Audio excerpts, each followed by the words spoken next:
This segment of the news is brought to you by Smitty's Cards and Coins. Would you like to know what your collectibles are worth? Come by 2281 Postal Road, Unit 4, across from the post office.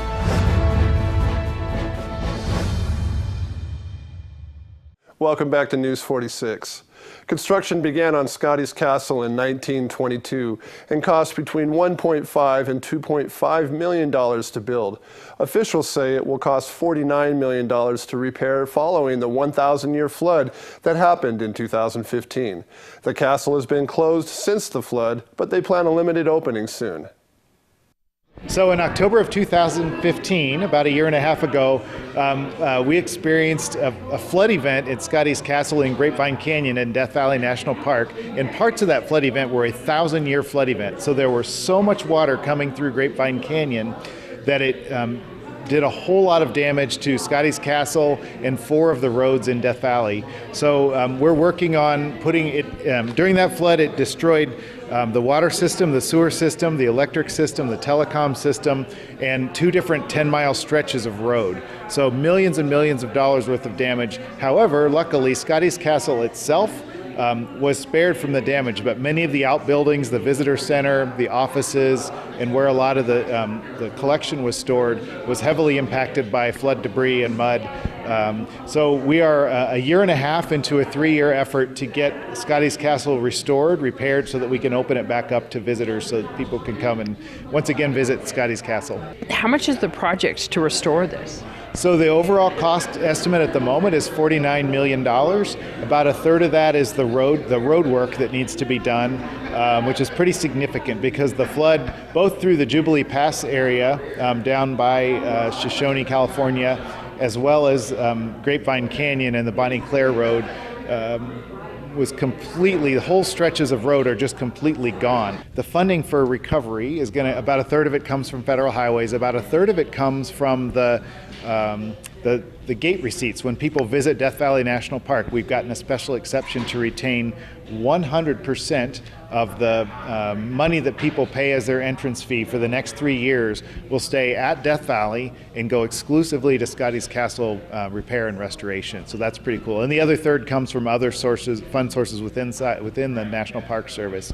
We're seeking public comment on, we're doing 2 simultaneous environmental assessments, which includes the utilities, but also the buildings, the visitor center, the collection, all of the different pieces that we're working on. And we really want to hear from the public because the whole thing was hammered. When you put things back, you don't put back an 80-year-old crumbling water system, right? You're going to put back a water system that works. And so if people have thoughts about traffic or the visitor center or what they'd like to see at Scotty's Castle, now's really the time to make those comments. So now through May 18th, it's open for comments. Of course, we always want to hear from people, but this is a specific time for that. So how can they make comments? If they go to the Death Valley website, www.nps.gov/DEVA, you'll see a link on there for how to comment on the Scotty's Castle EA or environmental assessment.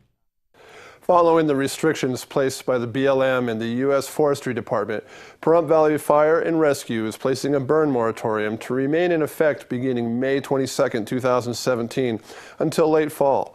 There will be no burning allowed. For more information, call Pahrump Valley Fire and Rescue at 775-727-5658. And here's Angela Miles with your Business First Brief. Topping our news, slippery moves in the oil market. Crude oil slid to $43 per barrel early Friday, but by the end of the session, it closed above 46. People invested in oil stocks welcomed that swift rally. Energy stocks have been among the worst performers in the market. CNN Money calculates Transocean, Hess, and Anadarko Petroleum are all down about 25% during the past year as crude remains mostly below $50 per barrel due to the glut of oil on the market. Investors are having a bad reaction to Warren Buffett selling a third of his shares in IBM. Buffett reportedly owns 81 million shares. Buffett tells CNBC he doesn't value IBM the same way he did 6 years ago. Amazon's Jeff Bezos recently sold a chunk of stock from the company he runs. Reports show Bezos made $941 million selling shares of Amazon. It's the most he's made in the stock due to Amazon's hot run. Debra Woodland took our News 46 crew on an extended tour of the new Discovery Park recently. Red Rock Audubon Society is, we just planted a pollinator way station. We put in actually over 300 plants. We were told it was over 200, but it was over 300. We did that the day after Earth Arbor Day event, and so that ended very well. We have 2 more pollinator way stations planned, but I think that's probably closer to fall in the beginning of next year. Tell me about what a pollinator way station is. A pollinator way station is that all over the country, and I believe all over the world, we're having problems with lack of bees, and we need pollinators for our food. And basically is what we've done. We've taken 300 plants in a pretty close proximity, and we're planting them in Discovery Park so we can encourage more bees, more hummingbirds, more. We're actually trying to get the monarch butterfly here too. We have lots of milkweed planted. And so, and you also have different areas where you have pine trees and even like oak trees. Well, we had a master plan done up, and we're doing groupings. We just planted 28 or 29, 7 different varieties of oak trees. Mm-hmm. So it'll be an educational park for people looking to what grows here in Pahrump.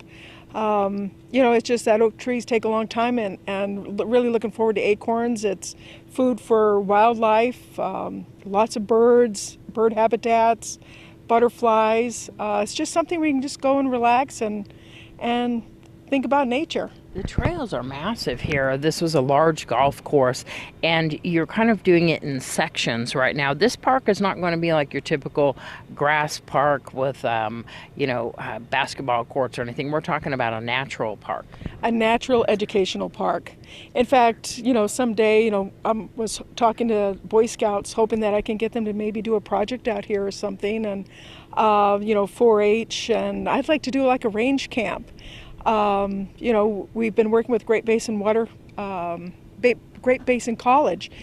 They have their microbiology students come out here, and they, inspect and learn about wastewater, recycled wastewater.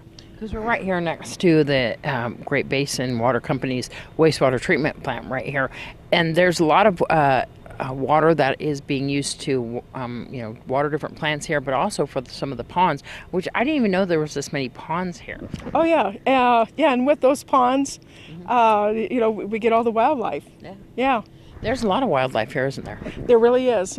We have reptiles, like I said, of course, birds, insects, some good, some bad. Only 1% of insects are bad, actually, but there's a lot to see out here. Looking forward to the completion of the park. We'll be right back with more news right after this.